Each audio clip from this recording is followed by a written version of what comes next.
너희 중 남자는 다 할례를 받으라. 이것이 나와 너희와 너희 후손 사이에 지킬 내 언약이니라. 너희는 양피를 베어라. 이것이 나와 너희 사이의 언약의 표징이니라. 아멘. 하나님의 말씀입니다. 하나님께 감사합니다. 오늘은 하이델베르크 요리문답 제29주일 78, 79문을 볼 텐데요. 이 말씀 받고 또 같이 기도하기를 바랍니다. 문답을 한번 들어보세요. 78문입니다. 떡과 포도주가 그리스도의 실제 몸과 피로 변합니까? 아닙니다. 세례의 물이 그리스도의 피로 변하는 것도 아니고 죄 씻음 자체도 아니며 단지 하나님께서 주신 표와 확증인 것처럼 주의 만찬의 떡도 그리스도의 실제 몸으로 변하는 것은 아닙니다. 성찬의 떡을 그리스도의 몸이라고 하는 것은 성례의 본질을 나타내는 성례적 용어입니다. 79문. 그렇다면 왜 그리스도는 떡을 그의 몸이라고 하시고 잔을 그의 피 혹은 그의 피로 세우는 새 언약이라고 말씀하십니까? 또한 바울 사도도 왜 그리스도의 몸과 피에 참여하는 것에 대해 말합니까? 그리스도께서 그렇게 말씀하신 데에는 중요한 이유가 있습니다. 마치 떡과 포도주가 육신의 생명을 유지시키듯이 십자가에 달리신 그의 몸과 흘리는 피가 우리 영혼을 영생으로 이끄는 참된 양식과 음료라는 사실을 가르치려 하셨습니다. 더 나아가서 그리스도께서는 눈으로 볼 수 있는 이러한 표와 보증으로서 우리에게 다음을 확신시키려 하셨습니다. 첫째, 우리가 그리스도를 기념하면서 이 거룩한 표들을 육신의 입으로 받아먹는 것처럼 실제로 성령의 역사에 의해 우리가 그의 참된 몸과 피에 참여합니다. 둘째, 그리스도의 모든 고난과 순종이 확실하게 우리의 것이 되어 마치 우리 자신이 직접 모든 고난을 당하고 우리의 죗값을 하나님께 치른 것과 같습니다. 이 성례에 있어서 지난 시간에 세례를 배웠고 이번 시간에는 또 성찬을 다루는데요. 세례에 대해서는 2주일, 또 성찬에 대해서는 3주일에 배분이 돼 있어요. 그만큼 성찬은 세례보단 더 빈번하게 우리가 접하게 되는 것이죠. 그런데 성찬을 아무리 많이 해도 성찬에 대한 바른 이해가 없이는 아무 은혜와 유익이 없습니다. 그래서 1년에 한 번은 이것을 꼭 다루어야 하고 이것은 신비이기 때문에 계속 반복해야 되며 또 사실 모든 성도가 성경을 쭉 통독하고 정독하면서 이 바른 이해에 있으면 얼마나 좋아요. 그러나 우리가 대부분 그런 형편에 안 돼 있기 때문에 한번 이렇게 짚어주는 일들이 필요합니다. 이제 며칠 후면은 9월 마지막 주일을 맞이해서 성찬식을 하게 될 텐데 우리에게 유익이 되는 시간이라 믿습니다. 세례에서도 얘기했다시피 세례의 물 자체를 미신적으로 받아들이는 경향, 또 믿음이 없이 세례 자체를 유효하게 받아들이는 경향 있다고 했는데 성찬도 그렇게 받아들여서는 안 된다고 하지요. 성찬에 대해서 잘못된 두 극단이 있어요. 물론 이제 루터의 공제설도 있지만 그것은 제외하고 먼저 한 극단에는 로마 가톨릭 교회의 화채설이 있어요. transubstantiation이라고 그러는데 substance, 본질이 trans 된다는 거예요. 변화된다는 거예요. 이 말은 플라톤 같은 경우는 실제와 현상이 하나죠. 이게 지금 마이크인데요. 마이크라는 실제가 이데아가 어디 있어요. 그리고 지금 현상으로 우리가 눈에 보이는 이 마이크가 있죠. 그게 하나의 짝을 이루고 있다는 게 플라톤의 철학이에요. 근데 아리스토텔레스의 철학은 실제가 여기 있어요. 실제라는 마이크가 여기 있다면 그 겉으로 드러나는 표는 이것도 될 수 있고 이것도 될 수 있다는 거예요. 이게 무슨 말장난이냐 하는 것인데 이것은 이제 인식론의 중요한 두 가지이기 때문에 로마 가톨릭은 플라톤의 철학이 아닌 아리스토텔레스의 철학을 받아들였어요. 그럼 성찬에 적용하면 어떻게 돼요? 그리스도의 몸과 피라는 실제는 하늘에 있죠. 그러나 그것이 우리의 성찬의 사항에 비록 그리스도의 몸뚱이로 드러나진 않지만 이 빵이 그리스도의 실제가 될 수 있다는 것이죠. 짝이 그렇게 맞을 수 있다는 거예요. 이 잔에 있는 잔이 음료가 그리스도의 피가 될 수 있다. 실제가 변할 수 있다. 이것이 바로 화채론의 근본입니다. 그렇게 되면 어떻게 됩니까? 성찬을 미신적으로 받아들이게 돼요. 그래서 성도들이 성찬의 잔을 엎을까봐 중세시대 때는 분잔을 안 했죠. 이렇게 화채설이라는 잘못된 이해가 있고, 또 하나의 이해는 뭐냐면 찌빙글리의 기념설이라고 하는데, 물론 찌빙글리가 기념설을 문자 그대로 주장한 것은 아니에요. 근데 그런 견해가 있다는 것입니다. 너희는 이를 향하여 나를 기념하라 했으니까 이건 단지 기념이다. 우리가 제사를 하든, 우리 신자들은 제사를 안 하지만 생일을 맞든 추도식을 갖든 무슨 6.25 전쟁을 기념하든 8.15를 기념하든 그런 예식일 뿐이다. 여러분, 8.15는요 1945년에 있었던 그 한 번의 사건이죠. 우리 거기 없었어요. 그러나 우리가 주의 이름으로 성찬을 베풀 때 예수님 거기 계셔요. 이 자리에 계신다고요. 그러면 우리는 영적 임재서를 받습니다. 그리스도께서 하늘에 계시나 약속하신 대로 성령을 보내시어 성령으로, 영으로 우리와 함께 하시기 때문에 단순한 기념만은 아니다. 실제로 이 떡이 그리스도의 몸이 되고 이 잔이 그리스도의 피가 되는 것도 아니고 단순히 그냥 의식적인 기념도 아니다. 라는 것이 우리의 입장이에요. 예수님께서 이것은 너희를 위하여 주는 내 몸이니, 로마 가톨릭은 이걸 강조하죠. 이것은 너희를 위해 준 내 몸이니. 몸이라 그랬다! 그런데 이제 기념설은 뒤에 걸 강조하죠. 너희는 이를 행하여 나를 기념하라. 그들은 또 기념만 봐요. 그러니까 이 두 극단에서 우리가 균형을 취해야 돼요. 실제로 몸과 피가 되는 것도 아니고 단순한 기념도 아닌 영적 임재서를 우리는 믿습니다. 떡은 떡이고 빵은 빵이죠.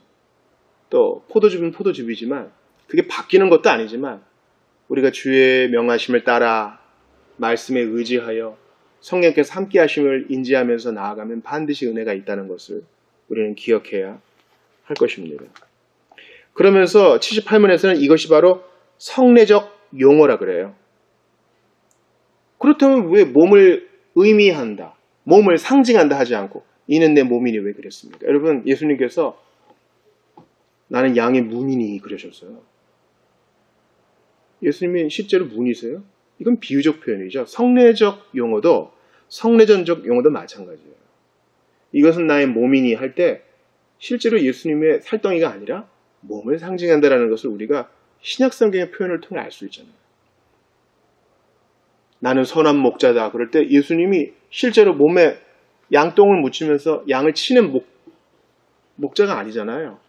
즉 선한 목자처럼 당신의 백성들을 인도한다라는 것을 의미하는 것이죠.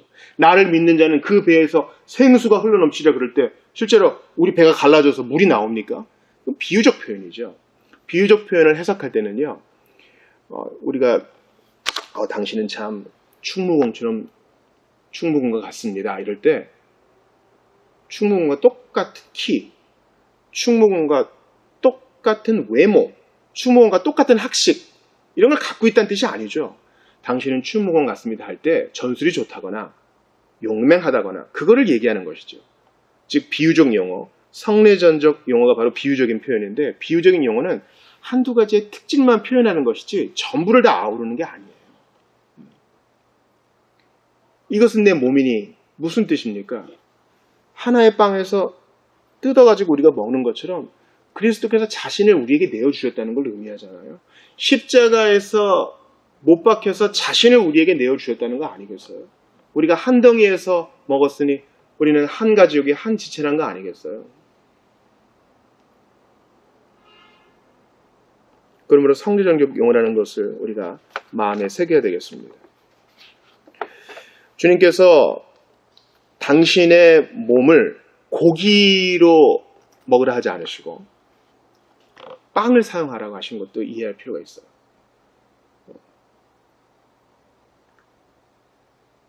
주님의 몸을 의미하면은 6월절 고기 먹은 것처럼, 어린 양 고기 먹은 것처럼 고기를 쓰면 더 이렇게 씹는 식감도 그렇고 그리스도의 몸을 더 생각할 수 있지 않을까요? 아니요. 주님은 이것이 일상적으로, 계속적으로 우리의 삶과 아주 밀접하게 연관되어 실제로 우리에게 영향을 미치며 우리가 그 은혜에 의지하여 살게 하시기 위하여 빵으로 정하신 거예요.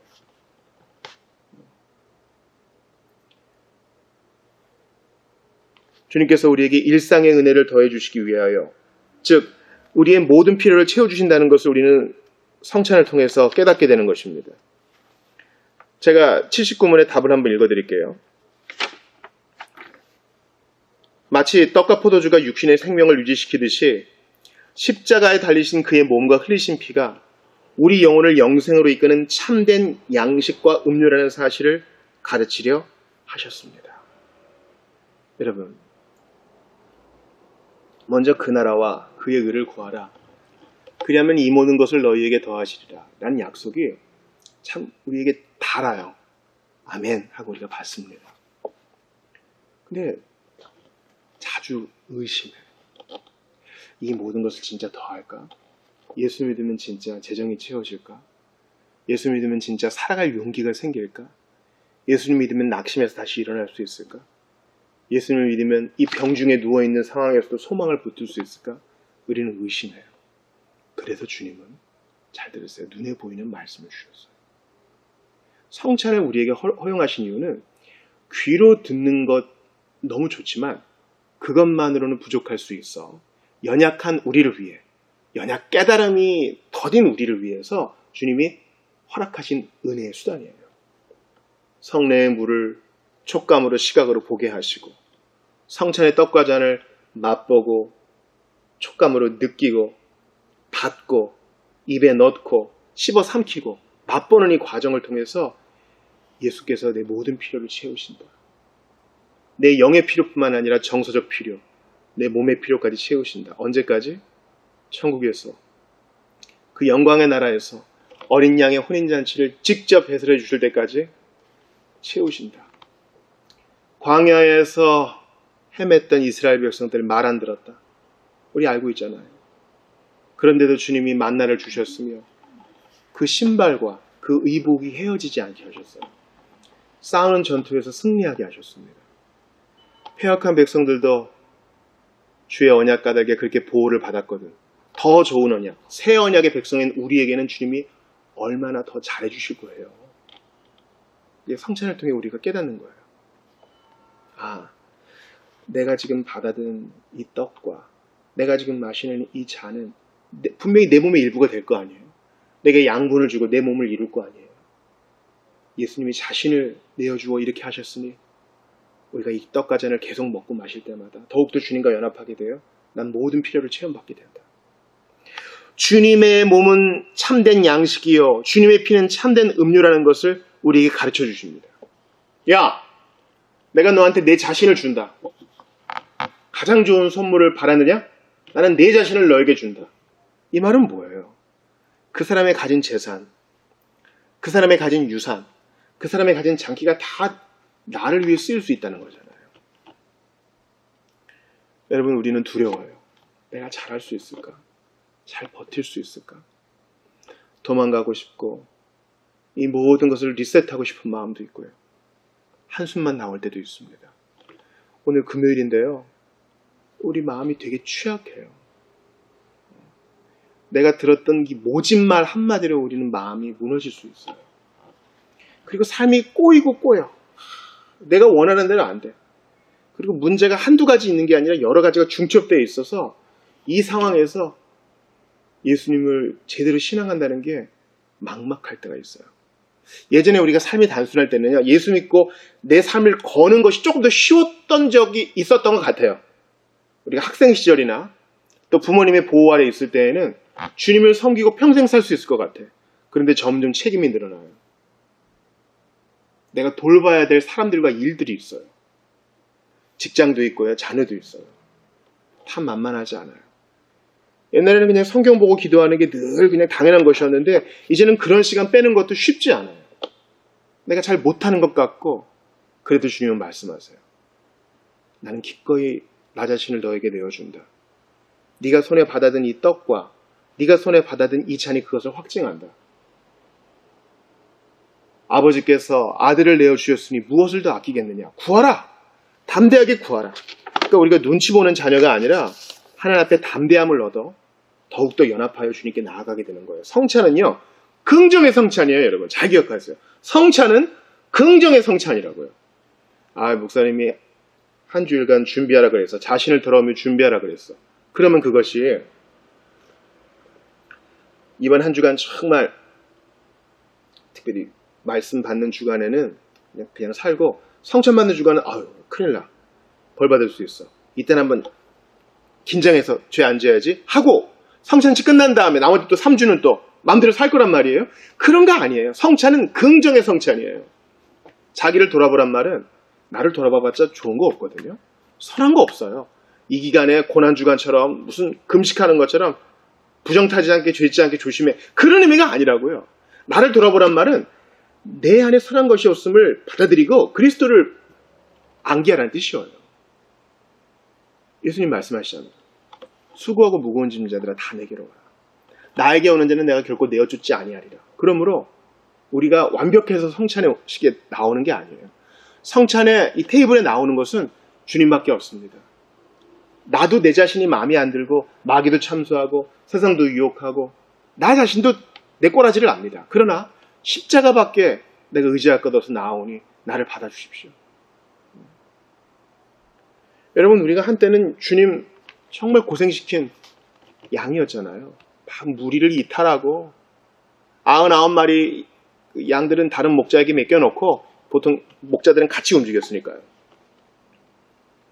나 하고 싶은 대로 하다가 이리에게 물어뜯기고 벼랑에 굴르고 이슬에 몸이 셨고 먹지 못해서.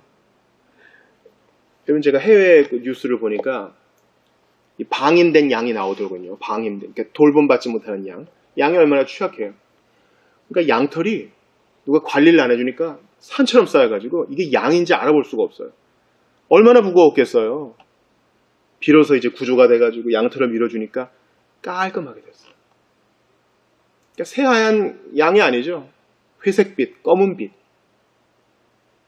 우리가 주님 그렇게 고생시켰다고요. 선한 목자는 개의치 않아요. 기쁘게 어깨에 척 메고 찾았다. 그런 거예요. 그럼 우리가 주님께 회개하고 참회했다면 다시는 그러지 않겠습니다. 저에게 그럴 힘 주십시오 하고 긍정의 성찬으로 나와야 되는 것입니다.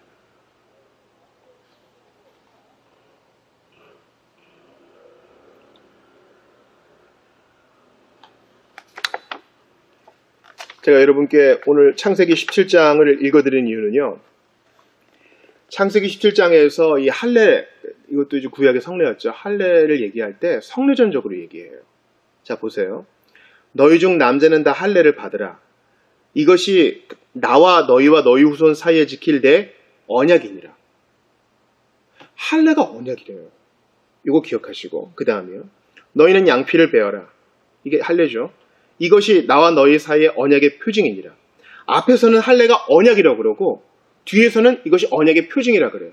그러니까 할례가, 구약의 성례가 실제도 되고 실제를 나타내는 표도 되는 거예요.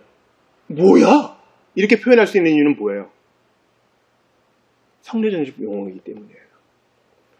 우리가 예수님 말씀하시죠. 이 떡은 그리스도의 몸을 상징합니다. 이것도 맞아요. 그리스도의 몸을 상징하는 표입니다. 이거 맞다고요. 또한 제가 떡 줄 때 말씀드리죠. 당신을 위한 그리스도의 몸입니다. 둘 다 맞는 거예요. 할례가 언약 자체일 수도 있고 언약의 표일 수도 있는 것처럼 성찬도 그렇다고요.